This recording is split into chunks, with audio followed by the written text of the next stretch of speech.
Okay, you are co-host. We made you co-host. You can share your screen. Yeah, ma'am. And simultaneously keep your explanation ready. Okay.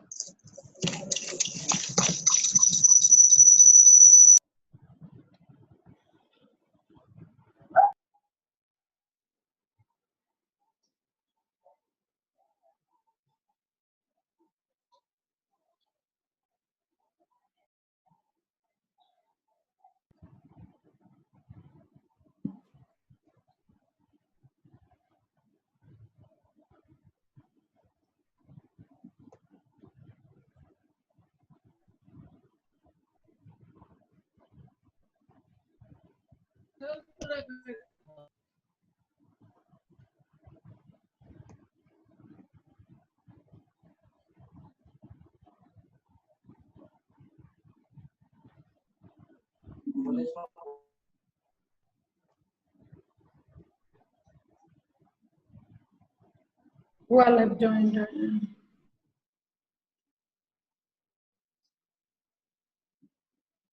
Total number of people.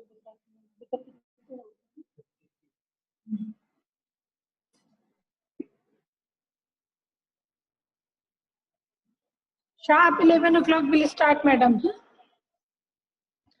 Okay, ma'am. I'll just start sharing my screen. Yeah. Before that, let me introduce you. Good morning, everyone. Good morning, Shrija ma'am, all the audience, students. We are very fortunate enough to have you with us. And our students are lucky enough to going to listen. Shrija ma'am. Madam is a well-experienced professor of Chaitram College of Nursing. Also, she is head of the department of child health nursing. She has vast experience of teaching, research, administration, and her subject of 14 years. Simultaneously, she is looking after clinical areas, and presently she was giving training to the nurses who are taking care of COVID-19 patient. And our Chaitram hospital was designated as red zone hospital, and they were fully indulged in taking care of patient with COVID-19. So we are fortunate enough, our students are getting opportunity to listen Shrija ma'am. She is going to share her real life experiences in it. Thank you so much, ma'am. I invite you to please start with your talk. Okay, thank you, ma'am.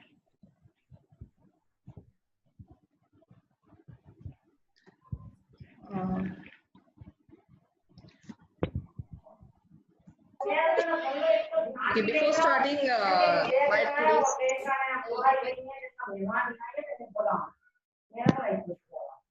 I request others to please mute themselves so that you can able to listen me clearly. So before starting my topic, I would like to thank Keshkali ma'am for giving me opportunity to share my views on this pandemic situation, especially on nursing concern and practices in the care of COVID-19 patients. Ma'am told me that from last couple of weeks, you people are continuously oriented with what is COVID, what all are the scenarios of COVID, what all are the signs and symptoms of COVID, and everything about the COVID and its various aspects. So today I just directly going to focus on the nursing concern and the practices of care of COVID patients. So in today's session, what we have going to learn that is strategies adopted for prevention of infection, nursing task force preparedness, that is very, very important. Practice in the care of COVID-19, what exactly we are practicing, and the very important one that is biomedical waste management that help us to prevent the spread of coronavirus. So before that, just I'm just giving. Shrija ma'am. Am I audible, ma'am? Hey, Shrija ma'am, you can use mixed language so that all Hindi medium students can also get benefited. Okay, ma'am. Fine. तो आप लोगों ने काफी कोविड-19 के बारे में पढ़ा है, चीजें की हैं और उसके बारे में आप जानते भी कि उनकी क्या वेरियस कैटेगरी है। आज हम डायरेक्टली बात करेंगे उन पेशेंट के बारे में, those who are covid positive, यानी कि कौन जो कि कोविड पॉजिटिव है irrespective of their clinical sign and symptoms। जैसे कि अभी के सिनेरियो से हमें पता चल रहा है कि कई बार ऐसा होता है कि क्लिनिकल साइन एंड सिम्टम्स नहीं आते लेकिन वो लोग पॉजिटिव होते हैं, तो वो कंफर्मेशन हमें कहाँ से आता है? If either they have the contact history और अदर हिस्ट्री, या फिर डायरेक्ट केयर में इन्वॉल्व होते हैं लेकिन सिम्टम्स नहीं है, बट जब हम टेस्ट करते हैं तो दे कम पॉजिटिव जस्ट बिकॉज कि हमको सस्पेक्टेड है कि वो हो सकते हैं। तो हम लोग को क्या स्ट्रेटजी अडॉप्ट करनी चाहिए? जैसे कि हमारा हॉस्पिटल एक कोविड हॉस्पिटल है, पूरा डेडिकेटेड है, पास्ट 2-3 मंथ से हम लोग कोविड पेशेंट को केयर कर रहे हैं। तो जब हमें ये पहली बार ये अपॉर्चुनिटी मिली थी तो we are just thinking about कि how we are preventing mixing of, कैसे हम प्रिवेंट कर सकते हैं नॉर्मल पॉपुलेशन को दूसरे पॉपुलेशन के साथ में, जैसे कि ग्रीन जोन के पेशेंट और रेड जोन के पेशेंट के लिए। तो अभी हमारी ग्रीन ओपीडीज भी स्टार्ट हो गई हैं और हम लोग ग्रीन जोन के पेशेंट्स को भी दिखना स्टार्ट हो गए हैं। तो जो स्ट्रेटजीज अडॉप्ट की थी वो थी कि हम लोग, अगर हमारे पास कोई पेशेंट आता है या तो वो डायरेक्ट रेफर होके आता है कोई सीएचसी कोई हॉस्पिटल से डायरेक्ट, जो कि ऑलरेडी कंफर्मेटिव केसेस है। अगर इन केस अगर हमारे पास जैसे कि ग्रीन जोन ओपीडी में भी है तो भी हमें स्क्रीन करना होता है। तो at the entrance outside the hospital there is a flu clinic, हम लोगों ने वो एस्टैब्लिश किया है जहां पेशेंट की स्क्रीनिंग होती है। जो हम लोग उसके बाद अगर वहां पे कंफर्मेटिव जो कोविड पेशेंट है उसको डायरेक्टली रेफर कर देते हैं कोविड एरिया में, कोविड यूनिट में, और जो नहीं है उनको ग्रीन जोन ओपीडी के अंदर हम लोग रेफर आउट करते हैं। जो सस्पेक्टेड है उनको हम लोग वैसे ही ट्रीट करते हैं जैसे कोरोना पेशेंट को ट्रीट करते हैं, क्योंकि हम लोग यहाँ रिस्क नहीं ले सकते कि बाद में अगर कंफर्म हो जाता है तो पेशेंट उसके बाद हम लोग जितने एक्सपोज हैं वो भी उसके ससेप्टेबल ग्रुप में आ जाए। तो यहाँ पे जो है वो यूनिडायरेक्शनल फ्लो होता है, यूनिडायरेक्शनल यानी एक ही डायरेक्शन के अंदर सारी चीजें जा रही। नाउ द पेशेंट ट्राइजिंग सिस्टम, जैसे ही हमारे पास पेशेंट आता है कोविड का तो हम उसको 3 चीजों में ट्राइजिंग करते हैं। जैसे cohort 1 that is Covid positive जो कि कंफर्मेटिव है, उसमें भी 3 कैटेगरी होती है, mild, level 1 category, level 2 category और लेवल 3 कैटेगरी। लेवल 1 जो होती है वो माइल्ड सिम्टम्स के साथ होती है, जिसके अंदर बहुत ज्यादा सिम्टम्स नहीं होता है, हल्की खांसी हो रही होती है, पेशेंट ओके दिखता है, हमें एज सच कोई सिम्टोमेटिक दिखता नहीं है, but they are having a history of attack. फिर सेकंड जो लेवल होता है, हाँ उनको डिस्निया होता है, सांस लेने में प्रॉब्लम, तकलीफ हो रही होती है, उनका सैचुरेशन वो मेंटेन नहीं कर पा रहे होते हैं, थक रहे होते हैं, थकान होती है, खांसी उनको चल रही होती है। तो ये जो 3-4 सिम्टम्स है वो उनके साथ होते हैं, लेकिन वो स्टेबल पेशेंट होते हैं। तीसरा लेवल जो है वो सिक, जो क्रिटिकल केयर बोलते हैं, जो कि 5% कैटेगरी में आता है, जो क्रिटिकली इल होती है, जिन्हें हमें डायरेक्ट आईसीयू के अंदर रेफर करना होता है। तो अगर हमारे पास कोरोना पेशेंट आते भी हैं तो उनका 3 लेवल होता है। और अगर हमारे पास सस्पेक्टेड केस, जैसे बहुत सारे रेफर्ड केस आते हैं जो कि सजेस्टिव होते हैं, जिसके अंदर क्लिनिकल साइन एंड सिम्टम्स पूरे कोरोना के प्रेजेंट है लेकिन अभी तक रिजल्ट पेंडिंग है, लेकिन उसको भी हम कैसे डील करते हैं? जो रेड जोन है वैसा ही डील करते हैं, आइसोलेट करते हैं और वही सारी केयर और प्रिकॉशन जो कि हम कोरोना पेशेंट के लिए यूज कर रहे होते हैं। देन कम्स कोहर्ट 3 ग्रुप जो होता है, जो कम्प्लीटली नेगेटिव होता है, रिजल्ट उनका नेगेटिव आया है तो हम उनको होम, उनकी कॉन्टैक्ट हिस्ट्री होती है तो हम सजेस्ट करते हैं उसको होम क्वारंटाइन के लिए। लेकिन अगर सिम्टम्स अपीयर है, सिम्टम्स यानी कि फीवर आ रहा है, सोर थ्रोट है, शॉर्टनेस ऑफ ब्रेथ है और उनको बॉडी पेन वगैरह सब हो रहा है, सांस लेने में तकलीफ हो रही है, तो हम उसको रिपीट टेस्ट के लिए बोलते हैं। तो ये हमारे 3 कोहर्ट होते हैं जिसको ट्राइजिंग बोलते हैं। बहुत इंपॉर्टेंट रोल होता है इस ट्राइजिंग के अंदर कि उन्हें आइडेंटिफाई करना होता है। कई बार ऐसा होता है कि पेशेंट एसिम्प्टोमेटिक आता है और सडनली डिटीरियोरेट हो जाता है, तो उस केस में अगर हमने इमीडिएट मैनेजमेंट नहीं लिया या नहीं किया तो पेशेंट को सर्वाइव करना बहुत मुश्किल हो जाता है। तो इसीलिए अर्ली आइडेंटिफिकेशन जो होता है वो बहुत जरूरी होता है। देन स्ट्रेटजी अडॉप्टेड, हॉस्पिटल, पूरा हॉस्पिटल जो है वो 2 जोन में डिवाइडेड है, जैसा कि आप देख रहे हैं, red zone and green zone, दोनों के आप यूनिफॉर्म भी देख सकते हैं। रेड जोन में जो काम कर रहे हैं उनका एक्सक्लूसिवली जो होते हैं वो कोविड पेशेंट्स के लिए होते हैं या फिर कोविड सस्पेक्टेड पेशेंट के लिए होते हैं, और वो स्टाफ जो कि कोविड पेशेंट की केयर कर रहे हैं उसके अंदर होते हैं। सेकेंड है ग्रीन जोन, एडमिनिस्ट्रेटिव स्टाफ, क्योंकि आप खाली स्टाफिंग से तो होगा नहीं, एडमिनिस्ट्रेशन पूरा काम करता है, इन्फेक्शन कंट्रोल डिपार्टमेंट पूरा काम करता है और ग्रीन जोन ओपीडी में भी काम कर रहा है। तो अगर आप यहाँ पे देखेंगे तो जो ऊपर में ब्लू में है जिन्होंने पूरा पीपी पहना हुआ है वो पूरे रेड जोन की स्टाफ है, और नीचे जो है वो आप ग्रीन में देखेंगे वो एडमिनिस्ट्रेटिव स्टाफ है। दोनों की ड्रेसिंग में देखेंगे पूरा ग्रीन गाउन उन्होंने भी पहना है, N95 मास्क उन्होंने भी पहना है, कैप भी पहना है, लेकिन जो पीपी किट जो होता है, जो वो डायरेक्ट पेशेंट केयर में इन्वॉल्व होते हैं, खाली वो लोग पहनते हैं। अब जो है पूरे हॉस्पिटल में जो है सिंगल एंट्री सिस्टम किया हुआ है। रेड जोन में जो काम करते हैं उनके लिए अलग एंट्री सिस्टम है, और जो ग्रीन जो जोन में काम करते हैं वो अलग एंट्री सिस्टम है। दोनों को पूरा डिवाइड करके बाइफरकेट कर दिया गया है ताकि दोनों की मिक्सिंग ना हो। रेड जोन की फैकल्टी, स्टाफ या काम करने वाला कोई भी बंदा ग्रीन जोन के लोगों के डायरेक्ट कम्युनिकेशन में नहीं आता है, सिर्फ टेलीफोनिक कम्युनिकेशन ही होता है उनके साथ, डायरेक्ट कांटेक्ट उनके साथ हम लोग नहीं करते हैं। फिर ये फोटो जो है वो फ्लू क्लिनिक का है, और इसमें जो खड़े हैं वो हमारी फैकल्टी है, कॉलेज ऑफ नर्सिंग की फैकल्टी है, जो कि आजकल रोटेशन में फ्लू क्लिनिक में पोस्टेड है, जो कि ग्रीन जोन ओपीडी में है। नॉर्मली हमारे पास डायरेक्टली रेफर्ड केस आ रहे हैं, तो इनका काम ये एटेंडेंस है। आपने देखा होगा एक पूरा वायर बंधा हुआ है, 2 मीटर का डिस्टेंस क्रिएट है, हाथ में उनके थर्मल स्कैनर है और हैंड रब रखा हुआ है। पेशेंट जो आता है उसको मास्क पहनना कंपलसरी है। अगर आपको सिम्टम्स दिखते हैं, पेशेंट और अटेंडर दोनों को पहनना कंपलसरी है, लेकिन अगर साइनस सिम्टम आपको उसके दिखते हैं कोरोना के, तो उनको ट्रिपल लेयर मास्क प्रोवाइड किया जाता है, क्योंकि इस मास्क से फिर प्रिवेंशन के लिए थोड़ा सा प्रॉब्लम होता है, तो उनको हम सर्जिकल मास्क जिसे ट्रिपल लेयर मास्क कहते हैं वो हम लोग प्रोवाइड करते हैं। कोई भी मिक्सिंग नहीं होती है ग्रीन जोन और रेड जोन के लोगों के बीच में। जो स्टाफ यहाँ पे रेड जोन में काम कर रहा है वो डायरेक्टली यहाँ से होटल में जाता है, कैंपस में नहीं आता है। यहाँ पे उनका सिंगल एंट्री है, यहाँ से सीधा वो लोग अपना डॉनिंग डॉफिंग करके सीधा पूरा वॉश आउट होके सीधा होटल में जाते हैं। होटल में डेजिग्नेटेड रूम से उनका कोई भी मिक्सिंग यहाँ पे नहीं होता है। अब यहाँ पे जो फ्लू क्लिनिक आते हैं वहाँ पे एक चेकलिस्ट होती है जो पूछना होता है कि क्या करना है।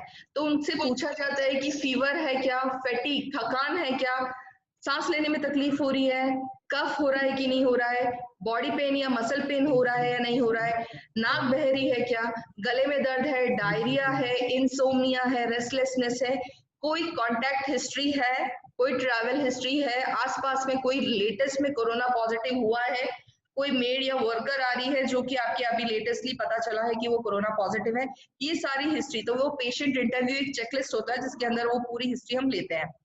कोई भी मिक्सिंग नहीं होता है green zone and red zone के अंदर। स्टाफ मूवमेंट का एक पर्टिकुलर प्रोटोकॉल बना है कि स्टाफ कहाँ से आएंगे, कहाँ जाएंगे और फिर क्या करेंगे। सेपरेट होता है रूट्स, लिफ्ट, कोविड वार्ड और आइसोलेशन के लिए जो लिफ्ट है वो कॉमन पीपल यानी कि जो एडमिनिस्ट्रेटिव स्टाफ है या ग्रीन जोन के स्टाफ है वो यूज नहीं कर दे। पूरा उसको बाइफरकेट करके सील कर दिया गया है ताकि दोनों की मिक्सिंग ना हो। अगर हमारा हॉस्पिटल देखें तो 3 फ्लोर्स हैं, जिसमें से ग्राउंड फ्लोर, फर्स्ट फ्लोर जो है वो कंप्लीटली और थर्ड फ्लोर कंप्लीटली कोरोना के लिए डेडिकेटेड है। ग्राउंड फ्लोर का जो एडमिन ब्लॉक है वो पूरा सील्ड कर दिया गया है, उस जोन में रेड और ग्रीन का मिक्सिंग नहीं है। बीच में एक सेकेंड फ्लोर है जहां पे पूरे एडमिनिस्ट्रेटिव, जो हमने आपको प्रीवियस फोटोग्राफ दिखाई थी, एडमिनिस्ट्रेटिव स्टाफ जहां बैठते हैं, तो किसी भी तरह से मिक्सिंग नहीं होती है जिससे कि इन्फेक्शन प्रिवेंशन होता है। तो यहाँ पे इन्फेक्शन कंट्रोल की पॉलिसी है और पूरे प्रिवेंशन की पॉलिसी है। ये हमारा ओपीडी और ओपीडी गाइडलाइन है जो आपने अभी फ्लू क्लिनिक यहाँ पे देखा। यहाँ स्क्रीन होने के बाद जब ये आपको क्लीन चिट देते हैं और रजिस्ट्रेशन करते हैं, तब हम इनको ओपीडीज के अंदर शंट आउट करते हैं।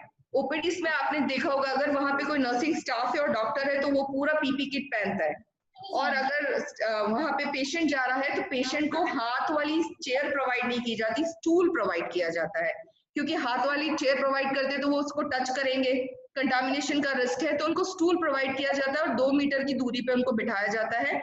कोई ऑस्कल्टेशन या कुछ करना होता है तो दोनों मास्क, उन्होंने पूरा पीपी किट पहना है, मास्क करते तुरंत वो अपने आप को डिसइंफेक्ट करते हैं। तो ये जो है वो ग्रीन जोन ओपीडी का है, और जो इन्होंने ड्रेस पहनी वो ग्रीन जोन ओपीडी की पहनी है, जिसमें उनको अपनी ड्रेस चेंज करनी है, ग्रीन गाउन पहनना है और उसके ऊपर जो आपका स्पिल प्रूफ एप्रन होता है वो पहनना होता है। हर बार जो ओपीडी के अंदर जब भी एक पेशेंट चला जाता है, दूसरे पेशेंट आने से पहले स्टूल को डिसइंफेक्ट किया जाता है। तो हम 1% हाइपोक्लोराइड सोल्यूशन का स्प्रे कर देते हैं तो उससे वो डिसइंफेक्शन हो जाता है। कोशिश की जाती है कि पेशेंट किसी भी चीज को टच ना करे। अब अगर उसको रिपोर्ट दिखानी है तो स्कैन करके डॉक्टर को अपडेट करता है, डॉक्टर डायरेक्ट फाइल को टच नहीं करते हैं। तो ये सारे प्रिकॉशन रखने से फायदा ये होता है कि जो क्रॉस कंटामिनेशन है उसका रिस्क जो है वो बिल्कुल रिड्यूस हो जाता है। अब अगर हम बात करें कि कोविड वार्ड्स की कैसा दिखता है, क्या चीजें होती है, तो अब सबसे पहले आता है आइसोलेशन वार्ड। आइसोलेशन वार्ड में रेस्ट्रिक्टेड एंट्री साइनेज लगा हुआ है, नो विजिटर्स आर अलाउड। अगर बच्चा है और पूरी फैमिली एक साथ आ रही है तो उनको एक साथ रखा जाता है, बेबी है तो उसके साथ उनकी मदर को भी रख सकते हैं, बट उसके अलावा कोई भी विजिटर्स अलाउड नहीं है। रेस्ट्रिक्टेड जोन है, बाहर भी हॉस्पिटल से देखेंगे तो दो बाइफर्केशन है, एक रेस्ट्रिक्टेड जोन है और दूसरा ग्रीन जोन में जाने का बाइफर्केशन है। कोविड-19 के लिए वैसे तो गवर्नमेंट ऑफ इंडिया ने बोला है कि आइसोलेशन रूम होने चाहिए, तो हमारे पास private, semi private, new surgical room है।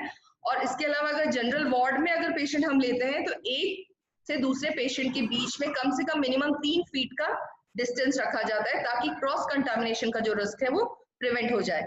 अब एक बहुत इंपॉर्टेंट एस्पेक्ट है कि जहां पे हम लोग कोरोना पेशेंट को ट्रीट कर रहे होते हैं वहां पे हमें नेगेटिव प्रेशर जनरेट करना होता है। नेगेटिव प्रेशर का मतलब है एग्जॉस्ट फैन, जैसे हम हमारे किचन में लगाते हैं तो पूरा धुआं बाहर करता है, इसी तरह जहां पे कोरोना के पेशेंट एक साथ ट्रीट होते हैं वहां पे हम लोग एग्जॉस्ट लगाते हैं या फिर नेगेटिव प्रेशर जनरेट करते हैं ताकि उस पर्टिकुलर यूनिट में वायरल लोड जो है वो कम हो जाए।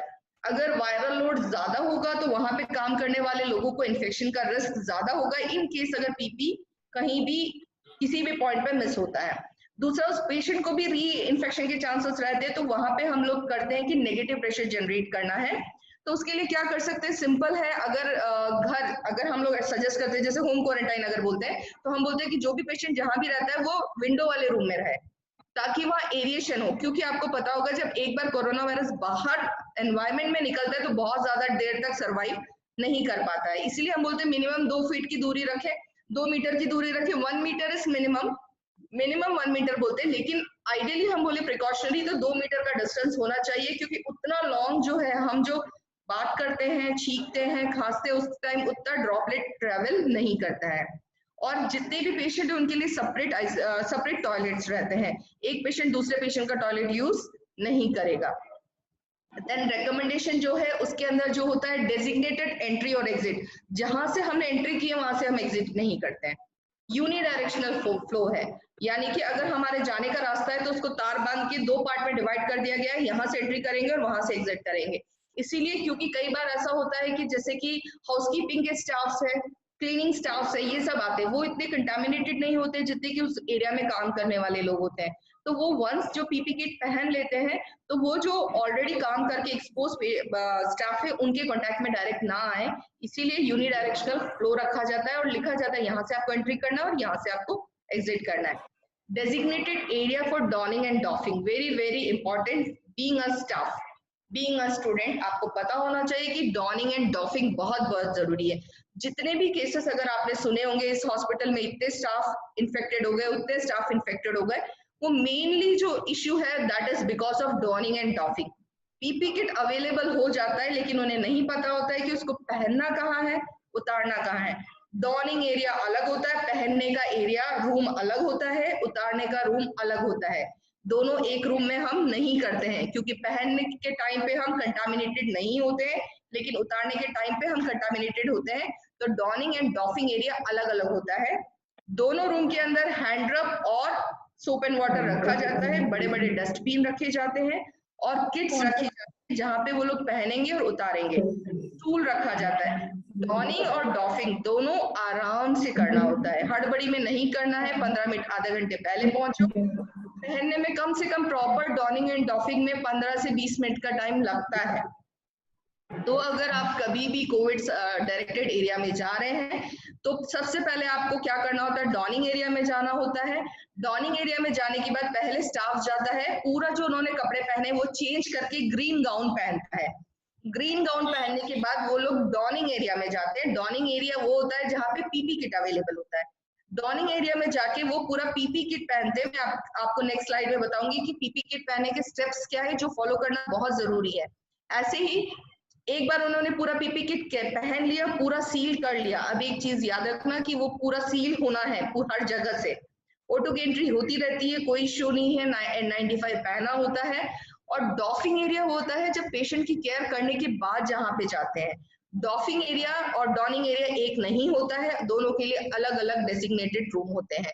जो डॉफिंग एरिया होता है वहां पे हैंड रब की फैसिलिटी जो होती है फुट ऑपरेटेड होनी चाहिए या एल्बो ऑपरेटेड रहती है।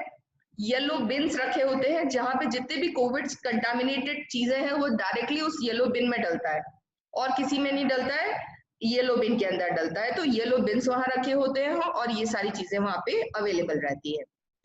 अब सबसे इंपॉर्टेंट है why we as a health care professional are so panic. हम लोग बहुत पैनिक है। इनिशियली यहाँ पर भी बहुत सारी प्रॉब्लम्स आई थी कि स्टाफ डरे हुए थे। हाँ, डर लगता है, सबको लगता है, जान का खतरा सबको होता है। Being a student point of view भी डर रहता है, बिल्कुल रहता है। लेकिन अगर एक बार आपको नॉलेज हो गया और आप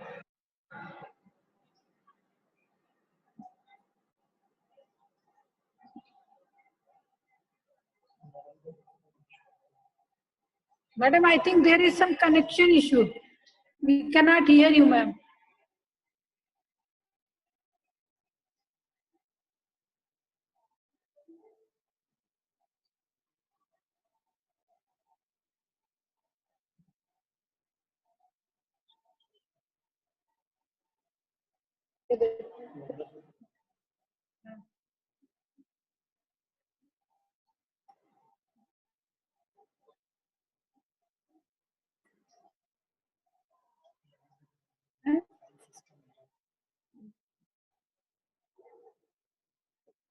Hello, ma'am.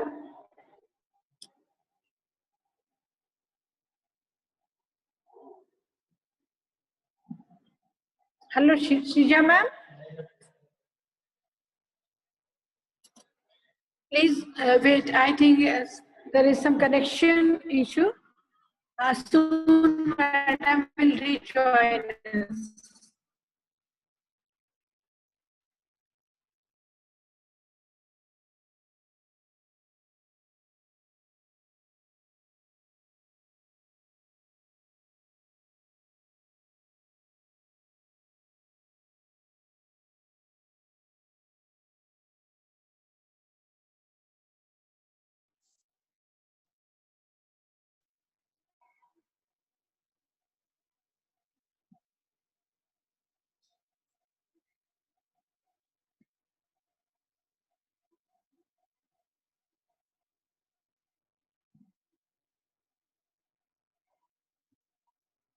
फोन लगाओ।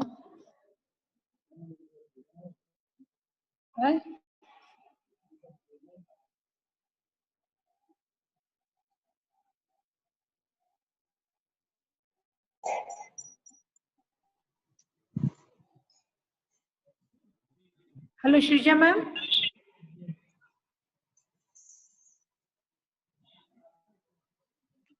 Hello, ma'am.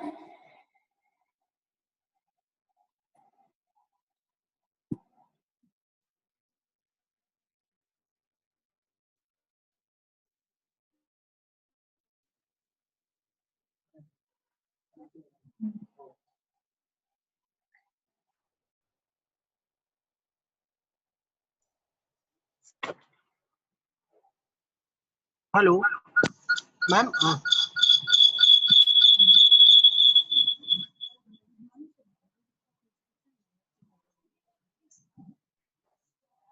मैम आप अनम्यूट करें।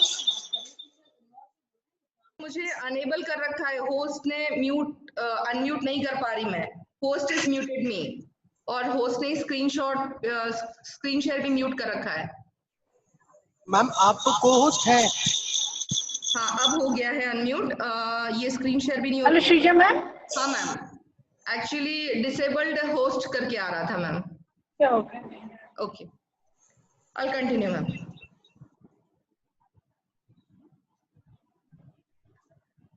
मैम जस्ट से आप लोग मिस किए हैं आउट इसको प्रिपेयर्डनेस से।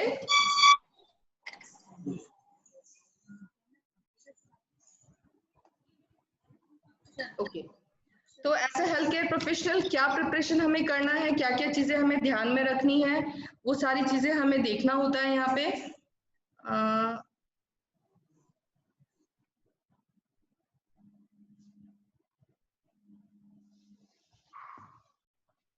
Hello ma'am, am I able to audible ma'am? Hello ma'am, am I audible? Yes ma'am, yes ma'am. Okay, fine. So as a healthcare professional, what exactly we have to do? Ma'am, please, can you stop annotation from your side, admin side? Because participant might be doing annotations. Okay. So these are the preparedness, nursing preparedness के अंदर हमें देखना है कि हमें क्या-क्या चीजें करनी है. तो first and foremost thing that we have to prepare ourselves.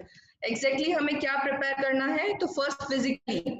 तो what is the meaning of physical preparedness? Physical preparedness का meaning होता है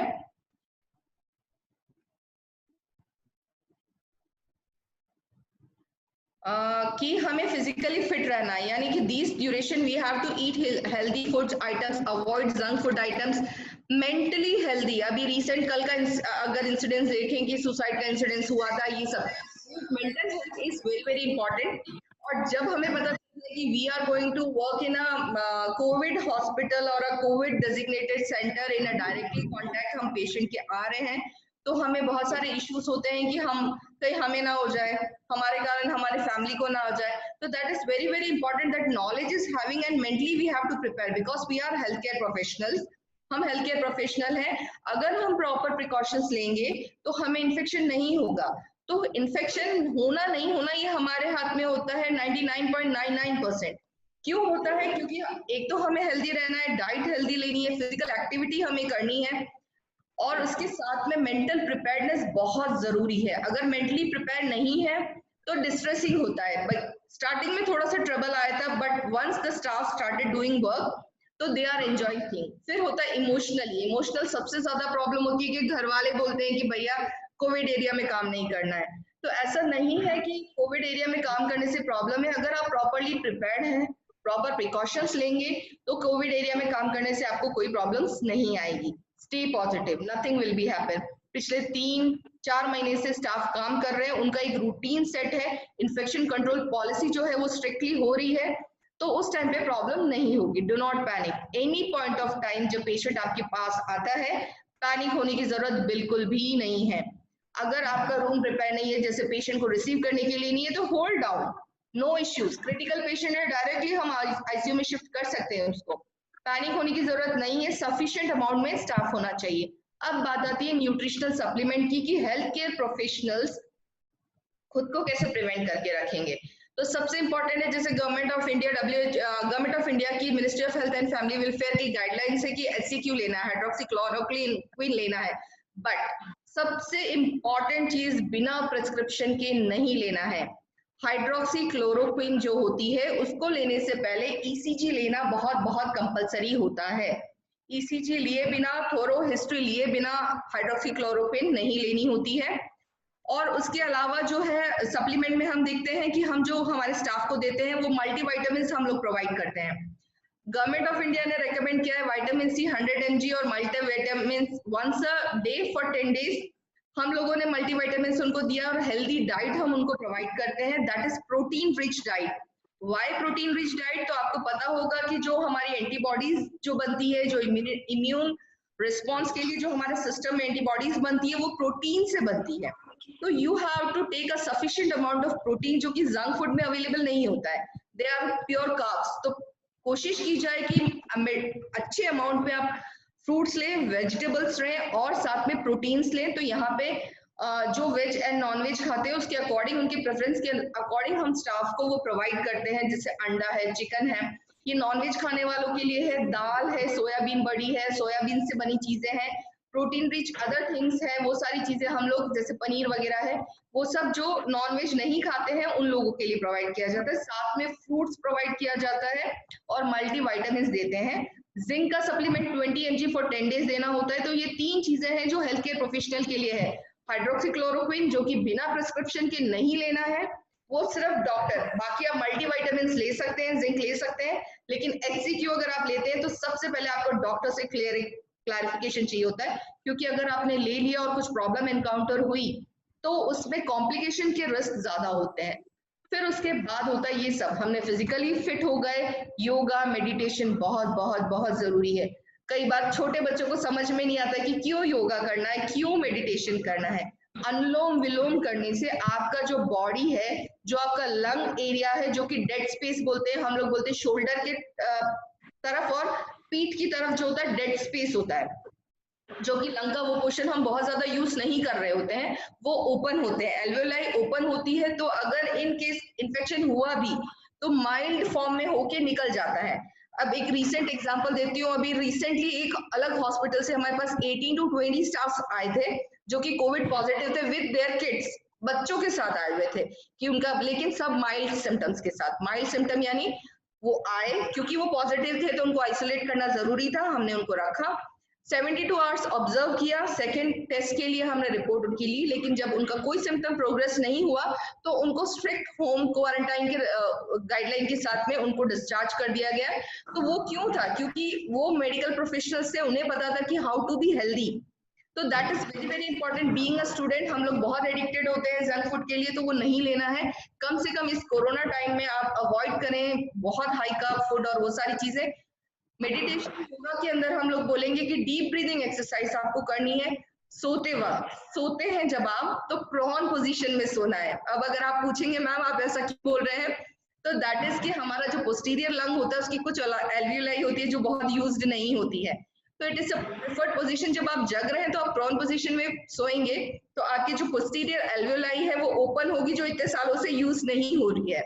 तो प्रोन पोजीशन जो होती है वो प्रेफर्ड होती है, जैसे अवेक प्रोन बोलते हैं, जगे हैं। पेशेंट के कंडीशन में जब जगा है, कॉन्शियस है, तब हमने प्रोन दिया। हमारी कंडीशन में अगर हम प्रोन में सोते हैं तो वो लंग एक्सपैंड होते हैं। तो फिजिकली हम फिट है, मेंटली हम फिट है, इमोशनली हम, आपको एक एग्जांपल देते हैं कि पेरेंट्स ने बोल दिया कि भैया आप तो नर्सिंग छोड़ दो, तब हमारे बहुत सारे बच्चे ऐसे थे जो उन्होंने खुद वॉलंटरी डिसाइड लिया नहीं हम जाएंगे, और वो अभी कोरोना वार्ड में पिछले 3 महीने से काम कर रहे हैं। तो वो इमोशनली आपको अपने फैमिली मेंबर्स को समझाना होता है कि नहीं हमें काम करना है। बट सबसे इंपॉर्टेंट जो हम नीचे बताने जा रहे हैं, अंडरग्रो ट्रेनिंग प्रोग्राम। बिना ट्रेनिंग प्रोग्राम के डायरेक्टली कोरोना वार्ड में नहीं जाना होता है, आपको प्रॉपरली ट्रेनिंग लेनी होती है। इन्फेक्शन कंट्रोल पॉलिसी की, पीपी किट की डॉनिंग एंड डॉफिंग की ट्रेनिंग लेनी होती है, और इन्फेक्शन कंट्रोल की न्यू गाइडलाइन जो है वो आपको थॉरली पता होना चाहिए। Now next is hand washing, जो आपको पता है कि आपको you have to follow the 6 steps of hand washing. तो मैं बहुत ज्यादा इस पे एम्फेसाइज नहीं कर रही क्योंकि बहुत सारे एड्स आ रहे हैं, रोज टीवी पे आ रहा है। आरोग्य सेतु ऐप आप लोगों ने डाउनलोड कर लिया होगा, होप सो मैं ये उम्मीद करती हूँ जब इतने सारे हम एप्स, महिंद्रा ये वो गेमिंग ऐप सब डाल सकते हैं तो हम एक आरोग्य सेतु ऐप भी डाल सकते हैं जो कि गवर्नमेंट ने मैंडेटरी करके रखा हुआ है। और हैंड वॉशिंग के प्रोटोकॉल बिल्कुल फॉलो करने हैं। कहीं भी never touch your face without, खुजली आ रही है, पसीना आ रहा है, नाक में खुजली आ रही है, मत टच कीजिए जब तक कि आपने हैंड रब यूज नहीं किया है, हैंड वॉश नहीं किया है, फेस को टच नहीं करना है। देन कम्स द कब हमें हैंड वॉशिंग करनी है, जब हम पेशेंट केयर करते हैं। तो that's 5 moments of hand washing that we have to be kept in mind before touching the patient. Patient को टच करने से पहले आपको हैंड वॉशिंग करनी है। कोई भी प्रोसीजर कर रहे हैं, भले ही क्लीन प्रोसीजर कर रहे हैं, सेप्टिक प्रोसीजर कर रहे हैं, उससे पहले आपको हैंड रब या हैंड वॉश यूज करना है। फिर उसके बाद अगर आप बॉडी फ्लूइड के एक्सपोजर में आए तो आपको हैंड वॉश करना है। पेशेंट को टच किया तब भी हैंड वॉश करना है after touching the patient. And उसकी सराउंडिंग्स, जैसे कि आप बेड साइड लॉकर पे गए, आपने उसका आईवी कैनुला चेंज किया या ठीक किया, जस्ट उसके पास गए तो भी आपको हैंड रब करना है, यानी सराउंडिंग में कहीं भी करना है तो you have to use the hand rub. अब सबसे इंपॉर्टेंट है कि जब हम पेशेंट के पास होते हैं और हैंड रब करते हैं तो हमने डबल या ट्रिपल ग्लविंग की होती है, यानी सिर्फ हम सिंगल लेयर ऑफ ग्लव नहीं पहनते, डबल, मिनिमम डबल। एंड जब हम डायरेक्ट पेशेंट केयर, जो क्रिटिकल केयर पेशेंट होते हैं आईसीयू के अंदर, तो हम 3 ग्लव्स पहनते हैं एक साथ, एक के ऊपर एक, that is double and triple gloving कहते हैं जिसको।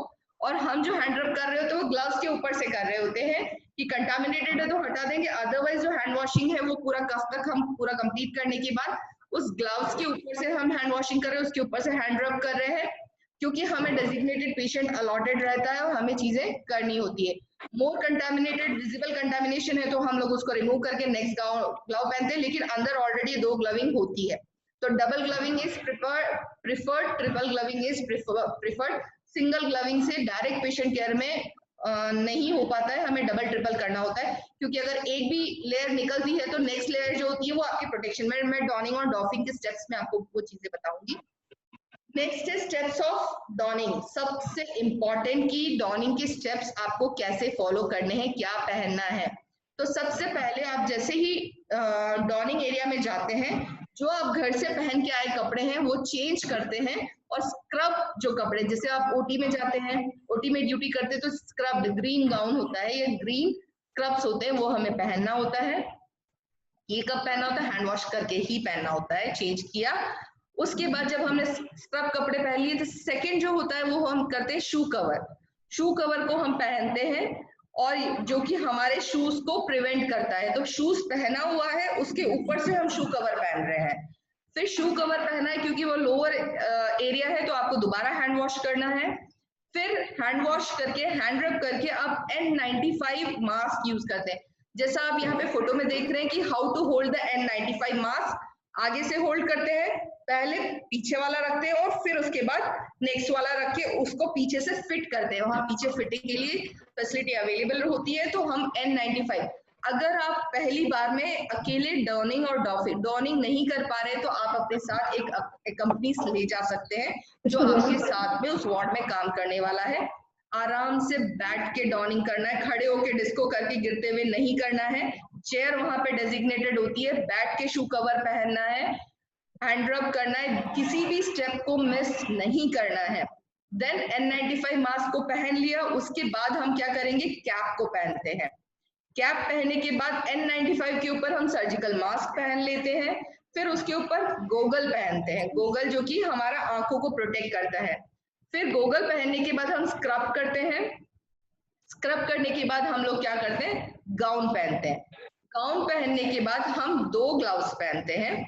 एक ग्लव्स जो होता है वो अंदर की ओर होता है, और जो सेकंड ग्लव्स पहनते हैं वो जो सर्जिकल ग्लव्स है वो आपके कफ के ऊपर से होता है। अब इसके बाद हमारे यहाँ पे एक और चीज पहनी जाती है, that is face shield. Goggles के ऊपर से फेस शील्ड भी रखा जाता है ताकि पूरा आपका जो है वो सील हो जाए, तो उस टाइम पे आप आराम से, तो ये पूरे स्टेप्स आपको फॉलो करने होते हैं ड्यूरिंग डॉनिंग।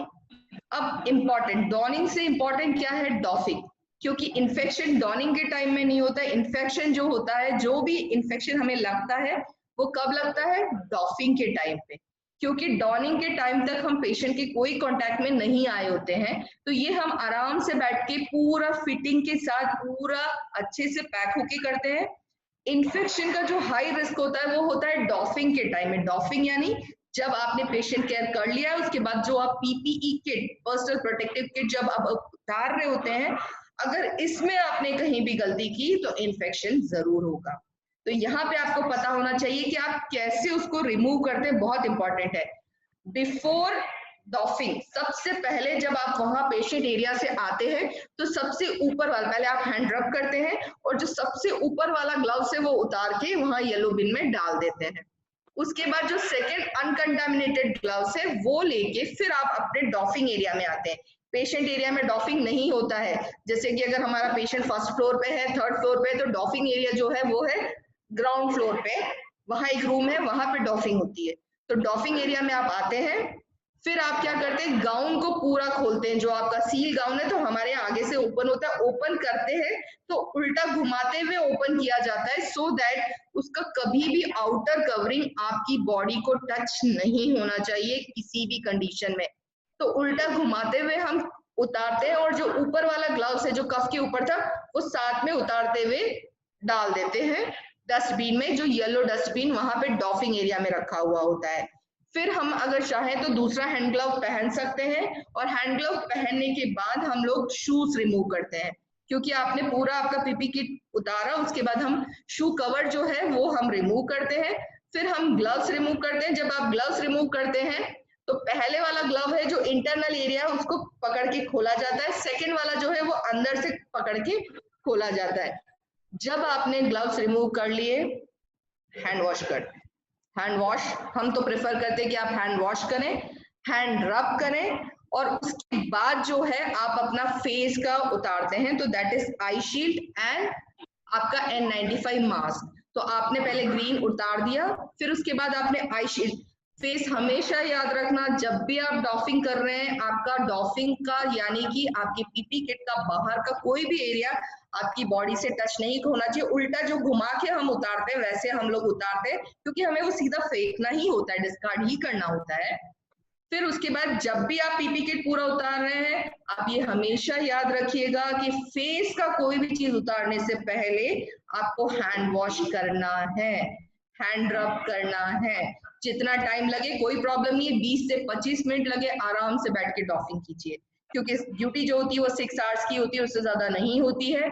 क्योंकि डॉफिंग एक बार आपने पीपी किट पहन लिया तो आप उसके बाद आप उसको उतार नहीं सकते हैं। तो इसीलिए आप फिर उसके बाद वॉश करते हैं, हैंड वॉश करते हैं, फिर ट्रिपल लेयर मास्क पहनते हैं, देन आपको पूरा स्क्रब होना पड़ता है और मतलब वापस वॉश होना पड़ता है, फिर आप अपने घर के कपड़े पहनते हैं और बाहर निकलते हैं। तो ये जो है डॉफिंग वो बहुत इंपॉर्टेंट है। जहां इन्होंने किसी ने भी गलती की डॉफिंग के अंदर तो रिस्क ऑफ कंटामिनेशन रहेगा। अब ये है कुछ डूस एंड डोंट्स जो हमें करने होते हैं कि हमें क्या करना है डॉनिंग एंड डॉफिंग से पहले। तो जब भी आप डॉनिंग एंड डॉफिंग यानी पीपी किट पहनने वाले हैं तो हमेशा क्या करना है, ऑलवेज वियर पीपी। तो उससे पहले खाना खा लेना है, पानी पी लेना है, ब्लैडर क्लियर मतलब वॉशरूम चले जाना है, क्योंकि एक बार आपने पीपी किट पहन लिया तो उसके बाद आप ना पानी पी पाएंगे, नहीं पीना है। आपने पीपी किट पहन लिया और पेशेंट के पास चले गए, एक बार पूरा कंप्लीट हो गया तो उसके बीच में आप ना तो पानी पी सकते हैं, ना आप बाउल मतलब वॉशरूम यूज कर सकते हैं, कुछ भी नहीं करना होता है।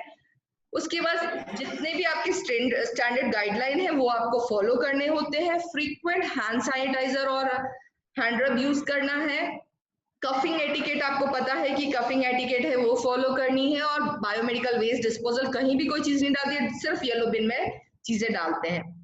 तो जो हमें नहीं करना है, ईयर रिंग नहीं पहनना है, बैंगल्स नहीं पहनना है, फोन टैबलेट कुछ भी लेके नहीं जाना है, वाटर बॉटल कुछ भी लेके पेशेंट केयर एरिया में नहीं जाना है। अगर स्टूडेंट की कंडीशन है और वो पीपी किट पहना, नो पॉकेट आर्टिकल्स, कोई भी आर्टिकल कुछ भी, नॉट इवन पेन भी अपना लेके हम लोग नहीं जाते हैं कोविड एरिया में।